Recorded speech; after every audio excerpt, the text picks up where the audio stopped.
warahmatullahi wabarakatuh. Baiklah, pada kali ini saya akan menjelaskan tentang Angkatan 66. Baiklah, yang pertama adalah sejarah Angkatan 66. Pada periode 60-an, muncul adanya angkatan, yaitu Angkatan 66. Lahirnya Angkatan 66 ini didahului adanya kemelut dalam segala bidang kehidupan di Indonesia yang disebabkan oleh ulah teror politik yang dilakukan PKI dan ormas-ormas yang bernaung di dalamnya. Angkatan 66 mempunyai cita-cita ingin adanya permunian pelaksanaan Pancasila dan melaksanakan ide yang terkandung di dalam manifest kebudayaan. Tumbuhnya Angkatan 66 yang dipelopori oleh KAMMI atau KAPPI untuk memperjuangkan Trituna. Munculnya nama Angkatan 66 telah diumumkan oleh H.B. Jassin dalam majalah Horizon nomor 2 tahun 1966. Pada tulisan tersebut dikatakan bahwa Angkatan 66 lahir setelah ditumpasnya pengkhianatan G30 SPKI. Penamaan angkatan ini pun mengalami adu pendapat. Sebelum nama Angkatan 66 diresmikan, ada yang memberi nama Angkatan Manifest Kebudayaan atau yang disingkat menjadi Manikebu. Kemudian yang selanjutnya yaitu Lekra dan Pengarang Keagamaan. Lekra adalah akronim dari Lembaga Kebudayaan Rakyat. Lekra merupakan organisasi yang didirikan pada tanggal 17 Agustus tahun 1950 di Jakarta. Lekra bekerja khususnya di bidang kebudayaan, kesenian, dan ilmu dalam menjalankan organisasinya. Lekra mempunyai pedoman yang disebut dengan Mukadimah Lekra yang dikeluarkan bersama saat pendirinya dan disebut Mukadimah Lekra tahun 1950. Kemudian, Mukadimah ini direvisi pada tahun 1959 dan disebut dengan Mukadimah 1959. Berdasarkan Mukadimah ini, ada beberapa jargon yang dianggap lekat dengan Lekra, seperti seni untuk rakyat, politik adalah panglima, realisme sosial, serta ideologi di atas seni. Kemudian seiring tumbuhnya ideologi komunis di Indonesia pada akhir dekade 60, yang berarti terjadi pergantian penguasaan politik di Indonesia.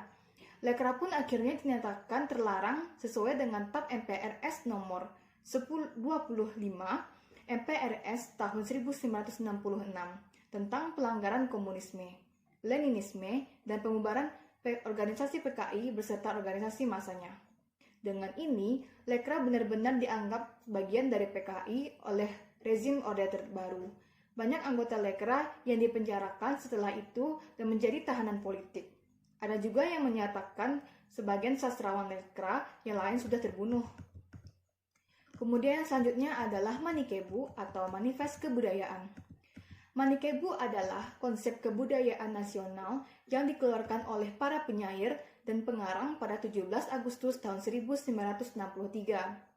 Manifest ini dilakukan guna melawan dominasi dan tekanan dari golongan kiri. Dengan ideologi kesenian dan kesusastraan realisme sosial yang dipraktekkan oleh seniman-seniman yang dihimpun oleh dalam Lembaga Kebudayaan Rakyat. Pencetus utama Manifest Kebudayaan adalah H.B. Jassin, Wiratmako Soekarto, dan Trisno Soemarjo. Manikebu oleh D.N. Aidit, Wakil Ketua MPRS dan materi koordinator waktu itu, disebut sebagai pihak yang menentang Nasakom. Bahkan penyebutan Manikebu tidak terbatas pada sastrawan saja, tetapi juga merembet ke siapa saja yang tidak sehaluan dengan ideologi PKI. D.N. Aidit menyebut Manifest Kebudayaan sebagai Manikebo sebagai upaya untuk mendiskresikan pihak tersebut. Kemudian pada tanggal 8 Mei 1954, Soekarno menyatakan Manikebu sebagai ilegal dengan alasan resmi yang dikemukakan ialah bahwa kecuali manifesto politik sebagai garis besar haluan negara, tidak ada manifesto lain yang diperbolehkan. Terlebih-lebih manifesto kebudayaan menunjukkan sikap ragu-ragu terhadap revolusi.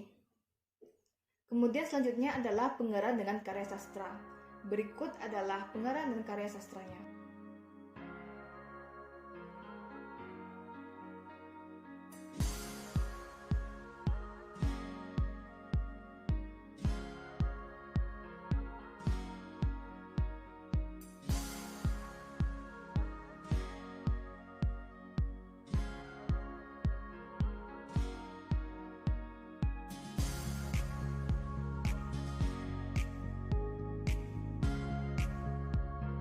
Selanjutnya adalah karakteristik angkatan 66. Karakteristik antara angkatan 66 dikelompokkan menjadi dua kelompok, yaitu yang pertama adalah kelompok angkatan sastra 60 sampai dengan 66.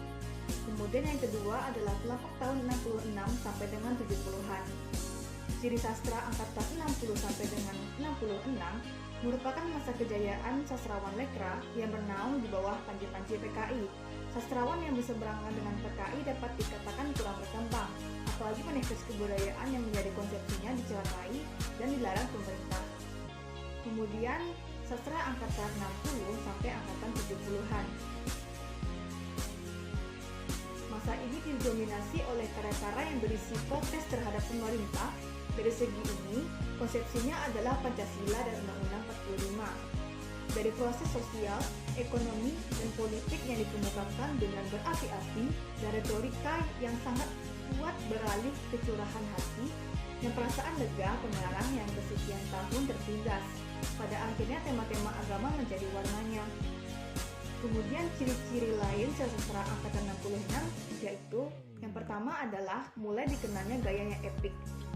Yang kedua adalah puisinya menggambarkan kemuraman batin hidup yang menderita. Selanjutnya adalah prosanya menggambarkan masalah kemasyarakatan, misalnya tentang perekonomian yang buruk, pengangguran, dan kemiskinan. Kemudian yang keempat adalah cerita dengan latar perang dalam prosa mulai berkurang dan pertentangan dalam politik pemerintah lebih banyak mengemuka. Kemudian adalah banyak terdapat penggunaan gaya retorik dan slogan dalam puisi. Selanjutnya adalah muncul puisi mantra dan puisi surrealisme atau absurd pada awal tahun 1970-an. Kemudian perbedaan antara angkatan 50 dengan angkatan 60 adalah yang 50 adalah mulai berkembangnya gaya yang ulangan, baru berkembang slogan dan retorik. Beberapa cerita memiliki suasana yang muram, kemudian mengangkat cerita tentang masalah sosial dan kehidupan sehari-hari. Kemudian, ciri angkatan 60 adalah menggunakan gaya repetisi, puisi berbentuk balada, bersifat keadaran dan adanya masalah keagamaan. Baiklah, sekian dari saya. Assalamualaikum.